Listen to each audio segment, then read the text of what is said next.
Hi guys! చూడండి నేను మా ఇంట్లో లంచ్ లేదని చెప్పేసి మా ఊరు ఫ్రైడ్ రైస్ షాప్‌కయితే వచ్చాను.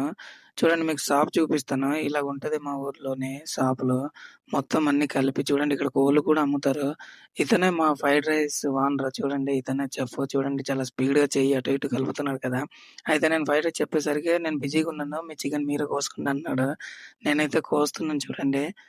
ఎలా కోసానో మీరే చూడండి. కోసేసి బావుందా ఫ్రెండ్స్ అని కోసింది. చూడండి మావోడైతే పడుకొని లెగిసి హాయ్ అని చెప్తున్నాడు వీడియో తీస్తున్నానంటే. చూడండి మావోడైతే ఆల్రెడీ ప్లేట్‌లో తినేసాడు. మాకైతే ఫ్రైడ్ రైస్ చేసేసి మా చేతిలో పెట్టాడు. మేము తిన్నాక టేస్ట్ అయితే సూపర్‌గా ఉంది. టేస్ట్ అయితే చాలా బావుంది ఫ్రెండ్స్. మీరు కూడా ఇక్కడికి రండి మా ఊరు పక్కలుంటే. అక్కడి నుంచి తినేసి మేము వాలీబాల్ 5 కిలోమీటర్ల దూరంలో ఉంటే అక్కడికైతే మేము వెళ్తున్నాము. వెళ్ళే దారిలోనే బస్సు మాకు ఎదురయ్యిందనేసి మేము బస్సుకి వీడియో కూడా తీసాం చూడండి ఎలాగుందో బావుంది కదా! చూడండి మేమెళ్ళేది మొత్తం మట్టి రోడ్‌లోనే గతుకులున్నాయి. అక్కడి నుంచి మొత్తం తర్వాత వాలీబాల్ కోర్ట్‌కి చేరాము. వాలీబాల్ ఆడుతుంటే మేము చూసేసి బాగా ఎంజాయ్ చేసాము. వీడియో నచ్చితే లైక్ చేయండి, షేర్ చేయండి. మరిన్ని వీడియోస్ కోసం మన ఛానెల్‌ని సబ్స్క్రైబ్ చేయడం మాత్రం మర్చిపోకండి.